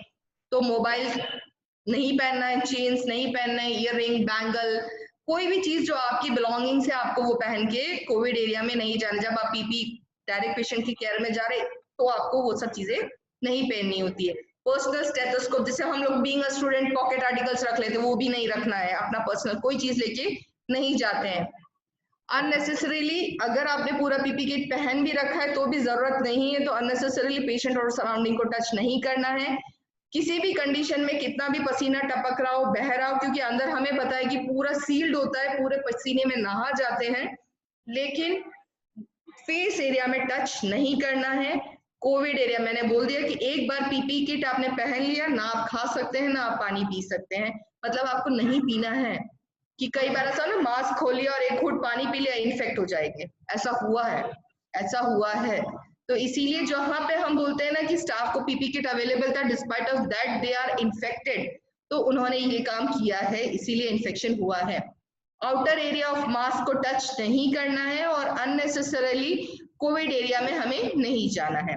तो ये सारी प्रिकॉशंस है जो हमारी प्रिपेयर्डनेस के लिए, हमारी सेफगार्ड के लिए, being a health care professional हमें ये सारी चीजें करनी है। तो एक बार ये चीज आ जाती है, सिर्फ 2 दिन का रहता है कि हमको ये थोड़ा सा लगता है कि हम कैसे पहनेंगे, क्या करेंगे, लेकिन एक बार हम जब पहनने लगते हैं और ये सारी प्रैक्टिसेस फॉलो करते हैं तो उसके बाद हमारी जो प्रॉब्लम एंड हेजिटेशन है वो चली जाती है। अब प्रैक्टिसेस इन केयर ऑफ कोविड-19 की हम क्या प्रैक्टिसेस करते हैं, तो अगर हम नर्सिंग केयर पर्सपेक्टिव देखें तो सबसे पहले इंपॉर्टेंट होता है ट्राइजिंग, जो हम ऑलरेडी डिस्कस कर चुके हैं कि 3 तरह के होते हैं, रेड, येलो, ग्रीन। रेड के अंदर भी 3 कैटेगरी होती है, लेवल 1, लेवल 2, लेवल 3। जो लेवल 3 होता है वो सबसे क्रिटिकल होता है। फिर सेकंड होता है सैंपल कलेक्शन। सैंपल कलेक्शन का मतलब है कि सैंपल आप कैसे कलेक्ट, वो भी हमारी रिस्पॉन्सिबिलिटी है, क्योंकि पेशेंट हमारे पास है तो हमें सैंपल्स भेजना रहता है, कोविड सैंपल्स भेजना रहता है। देन पेशेंट मॉनिटरिंग के, जब हम पेशेंट के पास है हमें क्या मॉनिटर करना है और हमें क्या चीजें करनी है। Identifying the worsening of symptoms, that means कि अगर पेशेंट डिटोरिएट हो रहा है और एनी टाइम इमरजेंसी की जरूरत होती है तो आप क्या कर सकते हैं, मेडिकेशंस हम कौन से देते हैं और इमोशनल सपोर्ट की जरूरत क्या पड़ती है। तो ये जो है वो नर्सिंग केयर पर्सपेक्टिव के अंदर आता है। सबसे पहले होता है, क्योंकि हमने ऑलरेडी ट्राइजिंग डिस्कस कर लिए सबसे इनिशियली कि ट्राइजिंग के अंदर हमें क्या क्या चीजें देखनी होती है और हम क्या क्या करते हैं। सेकंड जो होता है वो सैंपल कलेक्शन होता है। दो तरह का सैंपल कलेक्ट, वैसे तो 2-3 तरह का होता है, जैसे लोअर सैंपल कलेक्शन भी होता है, लोअर लंग से भी हम ब्रोंकियल एस्पिरेट लेते हैं, ट्रेकियल एस्पिरेट लेते हैं, लेकिन जो सिंपल सैंपल कलेक्शन है वो जो होता है वो ओरोफेरिंजियल स्वैब लेते हैं, जिसे हम थ्रोट स्वैब बोलते हैं, और नैसोफेरिंजियल स्वैब बोलते हैं। तो ये 2 स्वैब हम लोग लेते हैं। तो उसके अंदर जो भी बंदा स्वैब ले रहा है वो पूरा पीपी किट पहनेगा, पूरा पीपी किट पहन के बैरियर। तो आपने देखा होगा कि ये जो 2 फोटो दिख रहे हैं वो केरला और अदर डिस्ट्रिक्ट के हैं, जहाँ पे सैंपल कलेक्शन बूथ्स अवेलेबल है, जहाँ पे उन्होंने क्या किया है, पीपी किट का जो यूज है प्रिवेंशन किया हुआ है कि इतने सारे पीपी किट कहाँ से लेके आएंगे, क्योंकि वो बहुत कॉस्टली होते हैं। सेकेंड चीज जो होती है वो होती है जो ऊपर वाला हमें देख रहे हैं, दिस इज आवर सेटअप, कि हम लोगों के पास ये बूथ अवेलेबल नहीं है तो हम लोग कैसे लेंगे। तो पूरा पीपी किट पहन के पेशेंट को बैठा के उसको 70 डिग्री पे उसका हेड को टिल्ट करके पोस्टीरियर फेरिंग से हम लोग क्या करते हैं, स्वैब जो टॉन्सिल्स होते हैं उसके ऊपर से 2 बार वाइप करते हैं और डायरेक्टली जो मीडिया होता है उसके अंदर हम प्लेस करके उसको भेज देते हैं। ओरोफेरिंजियल स्वैब भी सेम ही हम लेते हैं। तो नेजोफेरिंजियल और ओरोफेरिंजियल स्वैब हम लोग प्रेफर करते हैं। तो उसके अंदर पीपी किट पहनना जरूरी है किसी भी पेशेंट का, अगर स्वैब ले रहे हैं पूरे फुल प्रिकॉशन, क्योंकि जैसे ही आप अंदर ये करते हैं तो पेशेंट एकदम से खांस देता है, उसका गैग रिफ्लेक्स वो हो जाता है, एकदम से उसको छींक आ जाती है, तो ये सब चीज होती है, तो हम कंटामिनेट होंगे, हमें इन्फेक्शन का रिस्क है। तो पूरा पीपी किट पहन के ही हमें रिलैक्स पोजीशन में ये लेना होता है और उसके बाद डिसइंफेक्शन करना होता है। अब पेशेंट केयर मॉनिटरिंग, तो हमने बोला कि 3 तरह की कैटेगरी है जो कोरोना पेशेंट है, हमने इनिशियली डिस्कस किया था, mild, moderate and symptom severe. तो माइल्ड के अंदर जो हम पहला कैटेगरी लेवल 1, जिसके अंदर बहुत ज्यादा कोई साइनस सिम्टम्स नहीं दिख रहे हैं, लेकिन वो लेबोरेटरी से अगर टेस्ट हुआ है तो वो पॉजिटिव है, तो वो जो है वो माइल्ड सिम्टम्स के साथ आ रहा है। तो उसके अंदर सबसे पहले हम क्या करेंगे, आइसोलेट द पेशेंट। आइसोलेट क्यों करना है, break the chain of communication, क्योंकि आपको भी पता है कि अगर कम्युनिटी स्प्रेड हो गया तो उसको कंट्रोल करना बहुत मुश्किल है। तो सबसे पहले हम जो करते हैं वो आइसोलेट करते हैं पेशेंट को, तो ब्रेक करना है, आइसोलेट करना है। फिर उसके बाद जो हम करते हैं, patient risk factor for severe illness should be monitor closely, कि हमारे पास जैसे कि ऐसा कई बार होता है कि पेशेंट नॉर्मल आता है और सडनली डिटेरियोरेट हो जाता है, सडनली वो कॉम्प्लिकेटेड हो जाता है, तो हमें देखना है और मॉनिटर करना है कि कोई कॉम्प्लिकेशन तो नहीं हो रहे। तो हमें क्या मॉनिटर करना है कि उसके वर्सनिंग ऑफ सिम्टम्स तो नहीं हो रहे, सांस लेने में बहुत ज्यादा तकलीफ तो नहीं हो रही है, चेस्ट पेन तो नहीं हो रहा, डिहाइड्रेशन तो नहीं हो रहा, हेडेक होता है, वो बोलते हैं मसल एक हो रहा है, लेथार्जिक फील हो रहा है, तो ये सारी चीजें हम देखते हैं। नॉर्मली जो माइल्ड सिम्टम्स होते हैं, जो माइल्ड कोरोना के पेशेंट होते हैं, उन्हें सिर्फ सिम्टोमेटिक मैनेजमेंट दिया जाता है। सिम्टोमेटिक ट्रीटमेंट के अंदर क्या आता है, एंटीबायोटिक्स देते हैं फीवर और पेन के लिए। एडिक्वेट न्यूट्रिशन बिल्कुल जरूरी है कोरोना पेशेंट, क्योंकि जितना पेशेंट, आपने बहुत सारे हॉस्पिटल जहाँ पे कोरोना पेशेंट ट्रीट हो रहे हैं, आपने सुना होगा कि न्यूट्रिशन पे बहुत ध्यान देते हैं। Simple nutrition, highly nutritious food, protein intake अच्छे से, एप्रोप्रिएट हाइड्रेशन पेशेंट का मेंटेन करके रखते हैं, और हाइड्रोक्सीक्लोरोक्विन सिर्फ माइल्ड केसेस में दिया जाता है। हाइड्रोक्सीक्लोरोक्विन हम जो देते हैं वो माइल्ड केसेस में देते हैं। माइल्ड केसेस में कैसे देते हैं, तो वो ये जो है, ये हाइड्रोक्सीक्लोरोक्विन यहाँ जो लिखा है वो, सॉरी मैं इस चीज के लिए वो बोल रही, this is for health care worker की हमने 400 mg बीडी दिया ए फर्स्ट डे, और फिर 400 mg once in a week दिया, वो हम लोग हेल्थ केयर वर्कर के लिए। पेशेंट के लिए जो हाइड्रोक्सीक्लोरोक्विन देते हैं वो 400 mg बीडी देते हैं पहले दिन में, और फिर 400 mg once in a day for next 4 days हम लोग पेशेंट को प्रोवाइड करते हैं। लेकिन जो पेशेंट को हम दे रहे हैं उनका कार्डियक मॉनिटरिंग करना बहुत जरूरी है। बिना ईसीजी लिए हम लोग हाइड्रोक्सीक्लोरोक्विन किसी भी पेशेंट को प्रोवाइड नहीं करते हैं, या किसी को भी प्रोवाइड नहीं करते हैं। और फिर भी है, अगर 60 ईयर्स से बड़ा ज्यादा बुजुर्ग इंसान है, क्रॉनिक लंग डिजीज है, लिवर डिजीज है, सेरेब्रोवास्कुलर डिजीज है, तो इन लोगों को नहीं प्रोवाइड किया जाता। तो यहाँ पे एक चीज मैं ये करेक्शन बोलूंगी कि ये जो यहाँ पे डोसेस लिखा है, it is for health care professional. Patient के लिए जो डोसेस है वो 400 mg बीडी जो होता है वो फर्स्ट डे दिया जाता है, और उसके बाद नेक्स्ट डे से नेक्स्ट 4 days के लिए उनको 400 mg वंस अ डे दिया जाता है। तो आप उसको डिवाइड करके 200 भी कर सकते हैं, या सिंगल डोज भी प्रोवाइड किया जा सकता है। Child under 15 year of age के अंदर हाइड्रोक्सीक्लोरोक्विन यूज नहीं करते हैं। प्रेग्नेंट मदर्स को हाइड्रोक्सीक्लोरोक्विन नहीं देते हैं। लैक्टेटिंग मदर्स को हाइड्रोक्सीक्लोरोक्विन नहीं देते हैं। जिनको भी रीनल कॉम्प्रोमाइज पेशेंट है उनको भी हाइड्रोक्सीक्लोरोक्विन नहीं देते हैं। तो हाइड्रोक्सीक्लोरोक्विन बिना डॉक्टर के प्रिस्क्रिप्शन के नहीं लेना है। प्लस पेशेंट को भी हमें देखना है, being a health care professional हमें पता होना चाहिए कि पूरी हिस्ट्री लिए तो बच्चों को नहीं देना है, प्रेग्नेंट मदर्स को नहीं देना है जो कोविड पॉजिटिव है, लैक्टेटिंग मदर्स को नहीं देना है, और जितने भी हाइपरटेंसिव है, क्रोनिक लंग डिजीज है, किडनी लंग सेरेब्रोवास्कुलर डिजीज है, सिर्फ डॉक्टर के सुपरविजन के अंदर ही हम देते हैं, अदरवाइज हम उनको प्रिस्क्राइब नहीं करते। जिनको हाइड्रोक्सीक्लोरोक्विन देते हैं उनको हम पूरा मॉनिटर करते हैं। पहले ईसीजी लिया जाता है, ईसीजी के अंदर जब क्लैरिटी आती है देन ओनली क्यूटी वेव जो होता है उसके अंदर प्रोलॉन्गेशन नहीं है तो ही हम आगे प्रोवाइड करते हैं। मॉडरेट केसेस जो होते हैं वो रेस्पिरेटरी रेट अगर मोर देन इक्वल टू 24 है, ऑक्सीजन सैचुरेशन जो बोलते हैं SpO2। अब आपको हम ये चीज बता दें कि जब हमने माइल्ड केसेस देखा था उसके अंदर जो बच्चा है या जो पेशेंट है वो क्या कर रहा है, आराम से मेंटेन करके रखा हुआ है, यानी उसको सप्लीमेंटल ऑक्सीजन की जरूरत नहीं है, वो रूम एयर पे ठीक है, उसको एडिशनल हमें देने की जरूरत नहीं पड़ी है। अब अगर हम मॉडरेट केस देखें तो यहाँ पे हम लोग के साथ क्या होता है, रेस्पिरेटरी रेट जो होता है वो more than and equal to 24, oxygen जो सैचुरेशन बोलते हैं 94% तक होना चाहिए, वो भी रूम एयर में, रूम एयर यानी कि बिना O2 के।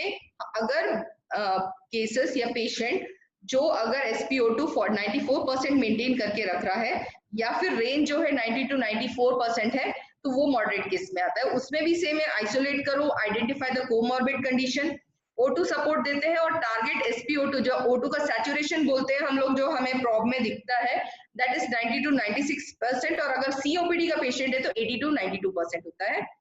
ये थोड़ा सा फर्स्ट ईयर सेकेंड ईयर के लिए थोड़ा वो हो जाएगा। हाई फ्लो नेजल कैनुला या फिर नेजल कैनुला अगर यूज करते हैं, जैसे कि हमने बोला है कोई भी एरोसोल जनरेटिंग प्रोसीजर हम लोग कोविड पेशेंट पे नहीं करते हैं, जैसे कि नेबुलाइज करना, ओपन नेबुलाइजेशन हम नहीं करते हैं, क्लोज सर्किट नेबुलाइजेशन ही करते हैं। तो अगर हमने कैनुला लगा रखा है या फिर हाई फ्लो नेजल कैनुला लगा रखा है तो पेशेंट को भी N95 मास्क उसके ऊपर पहना दिया जाता है, क्योंकि उससे क्या डेवलप होता है, एरोसोल डेवलप होता है जो कि बाहर वायरल लोड को बढ़ाएगा। तो इसीलिए क्लोज सर्किट मास्क हम प्रेफर करते हैं। क्लोज सर्किट जो सक्शन होता है, क्लोज सर्किट जो इंक्यूबेशन होता है, क्लोज जो भी करना है वो क्लोज सर्किट करना है।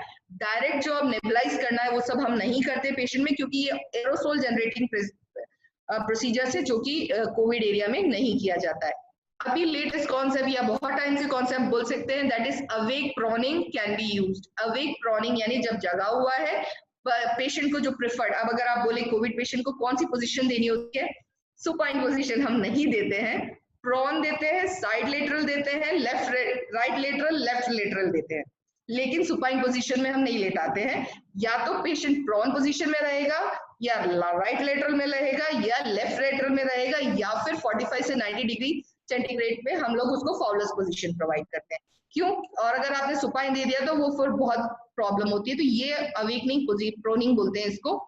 देन मॉनिटर आपको क्या करना है, इंक्रीज वर्क ऑफ ब्रीदिंग, अगर बहुत ज्यादा एक्सेसरी मसल्स यूज हो रही है तो हीमोडायनामिक स्टेबिलिटी हम देखते हैं, और अगर O2 की रिक्वायरमेंट बढ़ तो नहीं रही है, जैसे कि हम अभी कितने लीटर पे दे रहे थे, फ्लो इतना मेंटेन करा, उसका रिक्वायरमेंट बढ़ तो नहीं रहा है। जैसे अगर हमने रखा हुआ है FiO2 अगर हम दे रहे हैं तो अगर उसकी रिक्वायरमेंट बढ़ रही है तो मतलब कि पेशेंट जो है वो कॉम्प्लिकेट हो रहा है। ये चीजें हमें मॉनिटर करनी है बीइंग अ नर्स। ये है अवेकनिंग पोजीशन। अवेकनिंग पोजीशन में आपने देखा प्रोन पोजीशन, आराम से पिलो वगैरह सब लगा के प्रोन पोजीशन देते हैं, फिर लेफ्ट लेटरल देते हैं, फिर राइट लेटरल मत, और सिटिंग। यही पोजीशन हम लोग रोटेट करते हैं, सुपाइन पोजीशन प्रेफर नहीं करते हैं। तो ये इसीलिए क्योंकि लंग की जो कैपेसिटी है वो मैक्सिमम हो तो रिकवरी जल्दी होती है। मतलब कि अगर ऑक्सीजन की भी जरूरत है तो बहुत ज्यादा ऑक्सीजन की जरूरत नहीं होगी, रूम एयर पे है तो बहुत ज्यादा रूम एयर की जरूरत नहीं होगी, लंग खुलते। इसलिए मैंने बोला अभी से प्रैक्टिस कीजिए प्रोन की, जब कोविड एरिया में है अपने लंग को एक्सपैंड करने की कोशिश कीजिए और पेशेंट को भी वो सिखाइए। लंग एक्सपेंशन ये सारा होता है, इसको अवेक प्रोनिंग बोलते हैं। तो ये पोजीशंस हम प्रोवाइड करते हैं। Now severe cases. Severe cases के अंदर हमें क्या करना होता है, तो सबसे सिवियर केसेस के अंदर सप्लीमेंटल ऑक्सीजन और ये चीजें जरूरी है। सीधा आईसीयू में जाता है पेशेंट, सीधा मॉनिटर में रहता है, डिटोरेशन के चांसेस बहुत ज्यादा होते हैं। यहाँ पे पेशेंट को इंट्यूबेट करने की जरूरत पड़ेगी NIV जो होता है वो हम वार्ड में प्रेफर नहीं करते। अगर NIV देना है, that is non invasive ventilation या हाई फ्लो नीजल कैनुला अगर लगा रहे हैं तो वो सिर्फ ICU में लगाया जाता है, क्योंकि वहां पे नेगेटिव प्रेशर जनरेटेड है और बाइफरकेटेड चीजें वहां पे अवेलेबल है। अगर आप कोई भी कोविड एरिया में काम कर रहे हैं तो पल्स ऑक्सीमीटर बहुत जरूरी है। जो आपको मॉनिटर करना है वो क्या करना है, सैचुरेशन, पेशेंट सैचुरेशन मेंटेन करके रखना चाहिए। फंक्शनिंग आपका जो O2 सिस्टम है उसकी फंक्शनिंग अच्छी होनी चाहिए। जो भी यूज कर रहे हैं वो डिस्पोजेबल हम यूज करते हैं, लेकिन हम ये प्रेफर करते हैं या तो वो मास्क लगाए यानी कि फेस मास्क लगाए, या फिर हम लोग बोलते हैं कि एक बॉक्स तरह का होता है उसके अंदर हम O2 को फ्लो करवाते हैं, जिसे हुड बोलते हैं हम लोग। तो हुड हम करते हैं। अगर आपने कैनोला लगाया हुआ है तो उसके ऊपर फिर अगर आपने सिंपल कैनोला लगाया है तो यहाँ पे अगर आपने सील किया है नेजोसील से तो कोई प्रॉब्लम नहीं है, लेकिन अगर नेजोसील अवेलेबल नहीं है तो एरोसोल डेवलप हो सकते हैं। तो उस टाइम पे आपको ध्यान रखना होता है कि पेशेंट को मास्क पहनाना जरूरी होता है। फ्लूइड मैनेजमेंट यहाँ पे कंजर्वेटिव, जैसे हमने माइल्ड केसेस में क्या बोला था, फ्लूइड देना है अच्छे से, बहुत अच्छे से देना है, लेकिन सीवियर केसेस में फ्री फ्लो फ्लूइड नहीं दिया जाता, कंजर्वेटिव मैनेजमेंट होता है। क्योंकि कई बार ऐसा होता है कि पेशेंट शॉक में होता है लेकिन उसको फ्लूइड की जरूरत नहीं होती है, अगर हम ज्यादा करेंगे तो ओवरलोड हो जाएगा। तो conservative fluid management depends on child patients condition हम यहाँ पे बोलते हैं। इसके अंदर भी जो सीवियर केसेस होते हैं उनको सीवियर निमोनिया होता है, लंग पैची होता है, पूरा लंग कंसोलिडेट हो चुका होता है, उनको एरेशन नहीं हो रहा होता है, तब हम लोग उनको सीवियर केसेस बोल रहे हैं, सीवियर डिस्निया हो रहा है। ऐसे ही अगर ये सारी चीजें आप देख रहे हैं और कॉम्प्लिकेटेड केसेस हैं, इंट्यूबेशन की जरूरत है, तो क्लोज सर्किट इंट्यूबेशन किया जाता है, जिसके लिए बॉक्सेस अवेलेबल है। और management of shock and comorbid condition जो अलग है, जैसे मल्टी ऑर्गन फेलियर, जितनी भी डेथ्स होती हैं उनमें कोमॉर्बिड कंडीशंस प्रेजेंट रहती है, या तो पेशेंट पहले से इम्यूनो कॉम्प्रोमाइज्ड है, कोई और प्रॉब्लम रही है, बीपी, शुगर, हाइपरटेंशन, ये सारी चीजें हैं, हेल्दी नहीं है और ओल्ड एज है या वेरी यंग एज है, तो उन कोमॉर्बिड कंडीशन को हमको रीनल फेलियर है, लिवर फंक्शन है, कार्डियक प्रॉब्लम है, ये सारे कोमॉर्बिड कंडीशन को भी हमें साथ में ट्रीट करना होता है। तो अभी हमने जितना भी बताया ये गवर्नमेंट ऑफ इंडिया का एक पूरा चार्ट है जो कि अभी हमने बताया था, वो सारी चीजें इसके अंदर समराइज करके दी हुई है। अगेन मैं रिपीट नहीं कर रही क्योंकि ये सारी चीजें हम ऑलरेडी डिस्कस कर चुके हैं। अगर बंदा या पेशेंट अगर रूम एयर पे है दैट मीन्स कि वो स्टेबल है, तो यहाँ पर भी गाइडलाइन हम ये देते हैं कि अगर वो रूम एयर पे, सबसे इंपॉर्टेंट जो चीज है कोरोना के पेशेंट की केयर के लिए वो है साइकोलॉजिकल सपोर्ट, क्योंकि वहां पे आप रिलेटिव को अलाउ नहीं कर रहे हैं, कोई रिलेटिव नहीं आ पा रहा है, कोई उनका मिलने वाला नहीं आ पा रहा है, आप बात नहीं कर सकते, अदर रिक्रिएशनल फैसिलिटी नहीं है, एक रूम के अंदर आपको बंद कर दिया जाता है, तो आप सोचिए कि कितनी घुटन फील होती है। ऊपर से आपको ये भी बता दिया जाए कि कोरोना है तो उनका साइकोलॉजिकल कंडीशन कितना डिटेरियोरेट होता है। यहाँ नर्सिंग रिस्पॉन्सिबिलिटी आती है। यहाँ आपने ये नर्स को देखा होगा, ये हमारे ICU का है, नर्स ने अपने गाउन के ऊपर PP किट के ऊपर लिखा हुआ है नाम और डेजिग्नेशन, बहुत जरूरी है क्योंकि PP किट पहनने के बाद हमें क्या पता हमारे पास कौन आया, तो आपको अपना नाम उस पर लिखना है और आप कौन है ये भी लिखना है, ताकि पेशेंट और अदर पीपल आपको आराम से रिकॉग्नाइज करें। कम्युनिकेशन बहुत ज्यादा कॉम्प्रोमाइज यहाँ होता है क्योंकि इतना सब पहनने के बाद कम्युनिकेट करना पेशेंट से बहुत मुश्किल होता है, लेकिन हमारा जो गेस्चर है, बॉडी गेस्चर है, बॉडी लैंग्वेज है, वो कैरिंग हो सकता है, बिल्कुल हो सकता है। सपोर्टिव रहिए, psychological support is very very important in a recovery. अगर पेशेंट पॉजिटिव है, स्ट्रॉन्ग है, प्रॉपर न्यूट्रिशन मिल रहा है और विलिंग है कि वो रिकवर हो जाएगा, पेशेंट रिकवर हो जाएगा, अगर अदर कॉम्प्लिकेटेड कोमॉर्बिड कंडीशंस नहीं है तो ये सारी चीजें हमें बहुत जरूरी है। अब सबसे इंपॉर्टेंट बायोमेडिकल वेस्ट मैनेजमेंट, इसके अंदर येलो बीन के अंदर ही बायोमेडिकल वेस्ट मैनेजमेंट किया जाता है। तो शार्प इंस्ट्रूमेंट जो होते हैं वो अलग रखे जाते हैं और ट्यूबिंग सब अलग रखी जाती है, लेकिन सब शार्प इंस्ट्रूमेंट जो बॉक्स होता है वो पंचर प्रूफ बॉक्स होता है जो बाद में येलो के अंदर पैक करते हैं। जो बाकी का वेस्ट है, PP किट है, पेशेंट साइड वेस्ट है, वो डायरेक्टली 1%, जो भी चीज हम यूज कर रहे हैं उसको 1% हाइपोक्लोराइड सोल्यूशन से ट्रीट करने के बाद ही हम लोग उसको पॉलीबैग में पैक करते हैं। हॉस्पिटल लेवल पे कोई भी डिसइंफेक्शन इन चीजों का ट्रीटमेंट नहीं होता, ये सीधा जाता है सेंट्रल पॉल्यूशन कंट्रोल बोर्ड में, सेंट्रल पॉल्यूशन कंट्रोल बोर्ड में जाता है। इवन जो बेडशीट्स भी होती है वो 1% हाइपोक्लोराइड सोल्यूशन में डाल के डायरेक्ट जो फर्स्ट येलो पॉलीथीन होती है उसके अंदर डाल के पैक करते हैं, फिर सेकेंड येलो पॉलीथीन होती है उसके अंदर डाल के पैक करते हैं, फिर लेबल करते हैं इट इज अ कोविड-19 वेस्ट करके। और इन सब का जो है वो सेंट्रल पोल्यूशन कंट्रोल बोर्ड है, वहां पे जाके इसका ट्रीटमेंट एंड सेग्रीगेशन होता है। बट ये है कि शार्प इंस्ट्रूमेंट को दूसरे के साथ नहीं डालना है क्योंकि ये थैली फट जाएगी ना। तो शार्प इंस्ट्रूमेंट जो है, बॉटल्स है, अदर चीज है, वो पंचर प्रूफ कंटेनर में डाल के फिर येलो बॉक्स में डाल के उसको पूरा सील किया जाता है, ऊपर से कवर किया जाता है, सबके ऊपर लिखा जाता है कोविड वेस्ट। कोई भी कोविड वेस्ट बाहर डिस्कार्ड नहीं करते हैं, कहीं भी नहीं डालते हैं, जनरल किसी भी बॉक्स में नहीं डालते हैं, हॉस्पिटल के अदर वेस्ट के साथ भी उसको मिक्स नहीं किया जाता है। सारी चीजों को येलो में पूरा कवर करके सेंट्रल पोल्यूशन बोर्ड में भेजा जाता है, जहां पे इनका सेग्रीगेशन और डिसइंफेक्शन और ट्रीटमेंट होता है। ट्रीटमेंट भी पैरालाइसिस और बहुत सारे ट्रीटमेंट होते हैं जो कि हाई टेम्परेचर भी किए जाते हैं। अब खाने की बात है, न्यूट्रिशन प्लेट्स यूज नहीं की जाती, डिस्पोजल्स ही यूज किए जाते हैं। जो भी चीज देना है, स्टाफ को देना है, पेशेंट को देना है, वो डिस्पोजल्स में ही दिया जाता है ताकि यूज करें, खाएं और सीधा उसको डिस्पोज करें, क्लीन करके उसको रीयूज नहीं किया जाता है। तो जो भी खाने का सामान होता है वो डिस्पोजेबल्स में ही दिए जाते हैं। तो अगर अब हम सिंपल बात करें तो यहाँ पे मैं सिर्फ लास्ट में यही कहना चाहूंगी, being a health care professional, being a staff, जो आपका आइसोलेशन एरिया है, मतलब आपने अगर कोविड एरिया में काम किया है तो आप घर की किसी भी एरिया में कंटामिनेट नहीं करते हैं। जैसे हमारे यहाँ पे तो ये फैसिलिटी है कि डायरेक्ट होटल रूम्स में भेज दिया जाता है, सबको अलग अलग होटल रूम प्रोवाइड किए हैं, वो लोग अपने घर नहीं जाते हैं, वो होटल रूम्स, हॉस्टल में भी नहीं आते हैं, उनको होटल रूम्स में भेजा जाता है।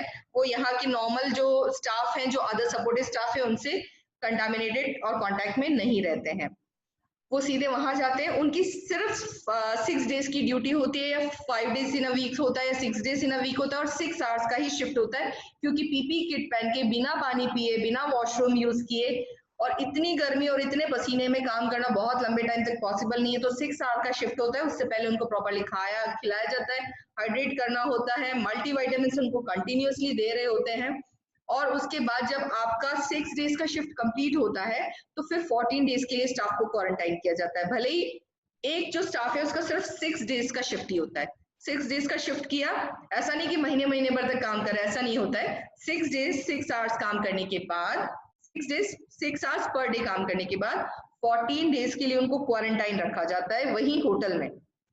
14 डेज बाकी सारी फैसिलिटी, रिक्रिएशन फैसिलिटी सब कुछ उनको प्रोवाइड की जा रही है, तो वहां पे क्वारंटाइन रहते हैं। कोई साइन एंड सिम्टम डेवलप नहीं होता है तो नेक्स्ट ड्यूटी ऑफ रोटेशन उनका डलता है। तो यहाँ बहुत जरूरी है कि अगर एडमिनिस्ट्रेटर है या फैकल्टी है तो हमें पता होना चाहिए कि 30% लीव रिजर्व रखते हैं, ओनली रिक्वायर्ड स्टाफ को ही हम लोग वहां पे रोटेशन में डालते हैं।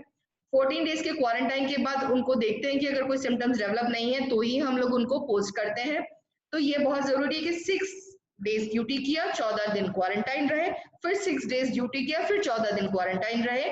ये साइकिल्स चलती रहती है जब तक कि हमारे पास पेशेंट है। तो एट ए टाइम सारे के सारे स्टाफ को हम लोग पोस्ट नहीं करते हैं।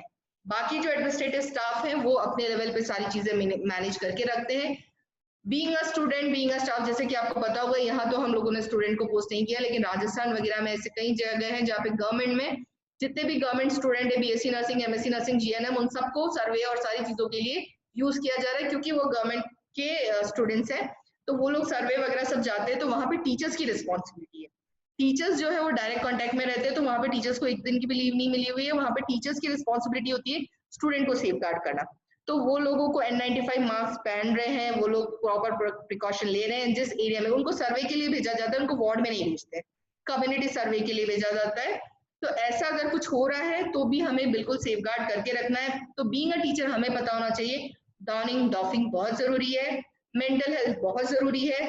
किसी भी पॉइंट में कोई भी स्टूडेंट अगर आपके पास आके आता है पैनिक कंडीशन में, टेंस है, स्ट्रेस्ड है, उनको डांटना नहीं है, क्योंकि हम खुद समझ सकते हैं कि जब आपको टेंशन और स्ट्रेस होते हैं तो हम लोग बहुत ज्यादा एंगर शो करते हैं, तो उस टाइम उन्हें काम डाउन करना है and behave like a good leader. तो हम बहुत अच्छे से उनको काउंसिल करने की कोशिश करते हैं। और सबसे बड़ी चीज ये होती है कि अगर हम लोग काउंसिल कर रहे हैं तो हमें भी लीडरशिप लेना होता है। तो हम लोग भी इन्वॉल्व थे जब हम लोग रेड एरिया में, जब हमारा हॉस्पिटल था, तो हम रेड जोन के जितने भी स्टाफ थे, सपोर्टिव स्टाफ थे, इलेक्ट्रिशियन, हाउसकीपिंग, सबको हम लोग पीपी और सारी इन्फेक्शन कंट्रोल सबकी ट्रेनिंग देते थे।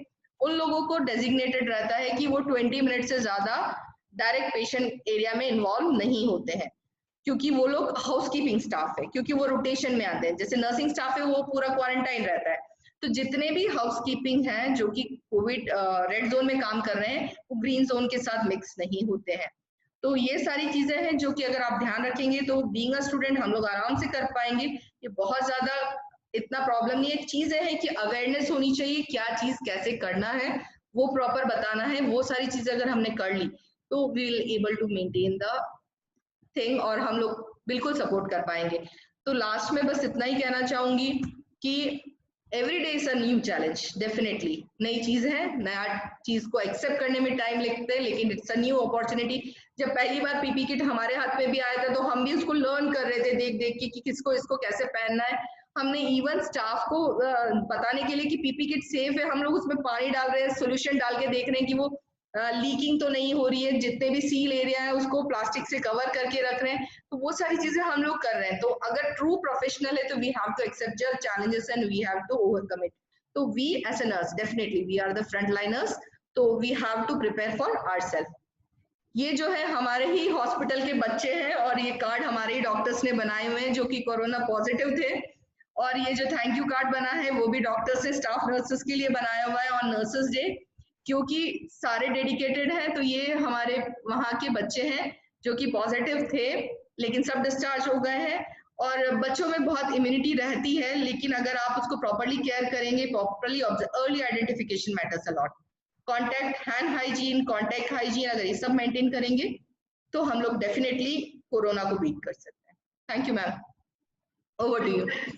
अगर कोई क्वेरी है तो they can ask. Thank you so much, ma'am. It was really wonderful and very informative session. It was more than my expectation, Shrija ma'am. Thank you so much, ma'am. I'm enlightened to hear your presentation, and it was really many new things even I have learned. Definitely, I hope that this was very wonderful and very useful session for all the students. Students, though time is less, but still if you want to ask any question, please ask.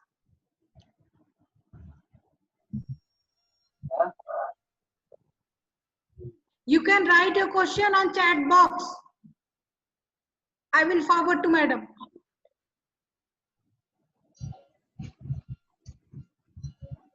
Unmute kar do.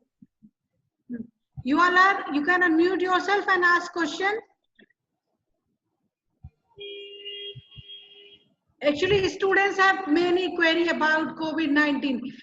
By listening Shrija ma'am's presentation, you can make out that we have learned something, and we should not behave like other people who are not trained. We are nurses, and anyhow, we should not give up.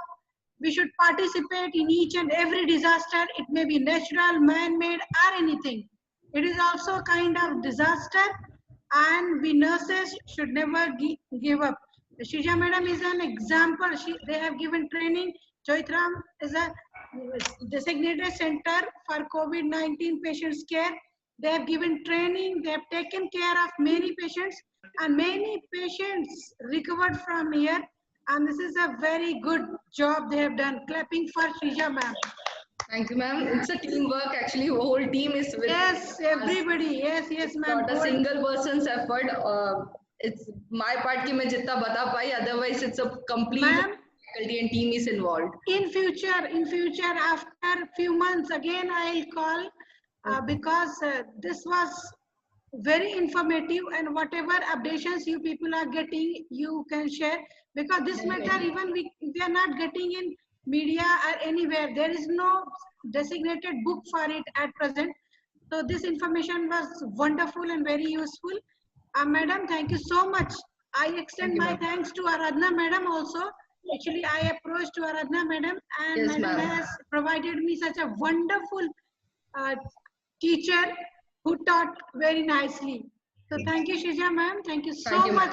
On behalf of my Vikrant institution, I extend my heartiest thanks to you. My MD sir is busy today, and he conveyed regard to you. He said, extend my thanks on behalf of BGI family. Thank you so much, ma'am. Thank you, ma'am, and I also want to thank Aradha ma'am to providing me this opportunity, because of ma'am only I am preparing all these things and presenting. Thank you so much. Okay, thank you, ma'am. Thank you so much. Thank you.